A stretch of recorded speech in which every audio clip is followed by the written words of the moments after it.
So start करते हैं PT 365 के IR के सेकंड इस टॉपिक के साथ, जो कि है EBRD, European bank for reconstruction and development. India आप देखोगे कि 69th इस शेयर होल्डर हम लोग बन चुके हैं European bank for reconstruction and development के। काफ़ी इंपॉर्टेंट है, जिस चीज़ से भी इंडिया जुड़ता है उससे रिलेटेड क्वेश्चंस आपको देखने को मिलेगा ही। तो इस इंस्टीट्यूशन के बारे में हम लोग देख लेते हैं। ये एक मल्टीलैटरल डेवलपमेंट बैंक है जिसको 1991 में सेटअप किया गया था।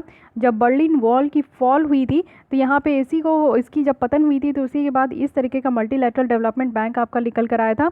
और साथ ही साथ यहाँ पे जो प्राइवेट और एंटरप्रेन्योर इनिशिएटिव है यूरोप को इमर्ज करने में, उसी को यहाँ पे प्रमोट करने के लिए यहाँ पे लाया गया था। साथ ही साथ अगर देखें तो इसकी हेडक्वार्टर लंदन में है और इसकी जो इन्वेस्ट है वो 38 इमर्जिंग इकोनॉमीज आपको देखने को मिलेगा 3 कॉन्टिनेंट में है। और कुछ सेट ऑफ क्राइटेरिया है कि इसका एम है कि कंट्रीज़ जो कि मोर कॉम्पिटिटिव बने, बेटर गवर्नड हो, ग्रीनर हो, मोर इंक्लूसिव हो, मोर रेजिलिएंट हो और मोर इंटीग्रेटेड हो। तो ये सारे यहाँ पे प्रिंसिपल के बेसिस पे इस तरीके का बैंक को बनाया गया है। इसके जो मेंबर है वो ऑल ओवर द वर्ल्ड से आपको देखने को मिलेगा, बट बिगेस्ट जो यहाँ पे शेयर होल्डर है वो यूनाइटेड स्टेट है, यानी कि USA सबसे बड़े शेयर होल्डर है। बट सिर्फ यहाँ पे रीजनली वो लेंड करते हैं। और साथ ही साथ EBRD की बात करें तो ये यूरोपियन इन्वेस्टमेंट जो बैंक है ना वो उससे अलग है।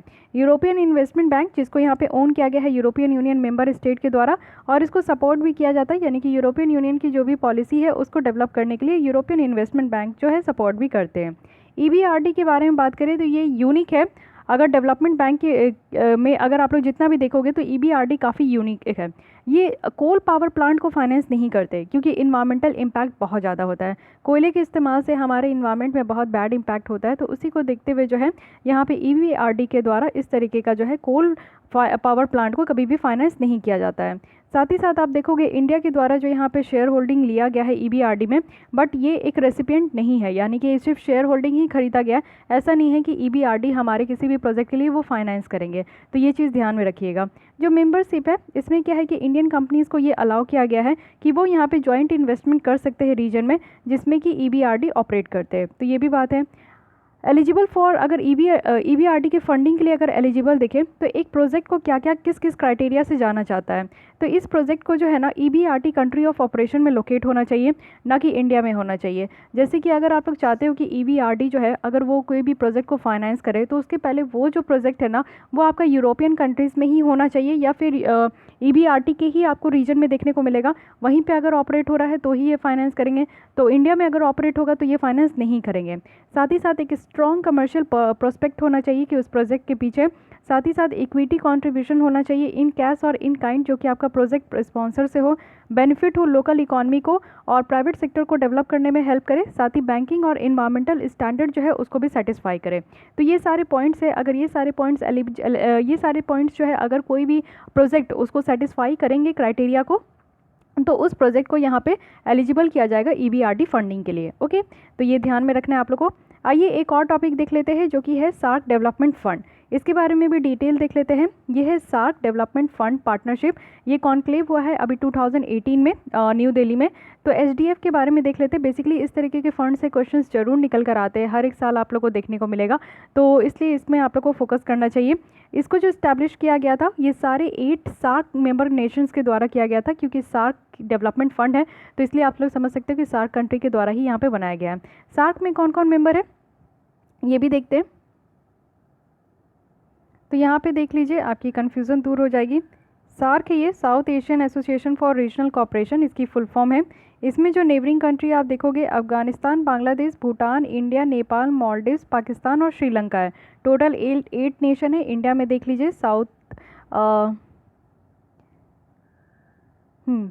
यहाँ पे आप लोग देखिए इंडिया है, पाकिस्तान और अफगानिस्तान है, यहाँ पे नेपाल और भूटान है, ये बांग्लादेश हो गया और श्रीलंका हो गया और साथ ही साथ मालदीव्स हो गया।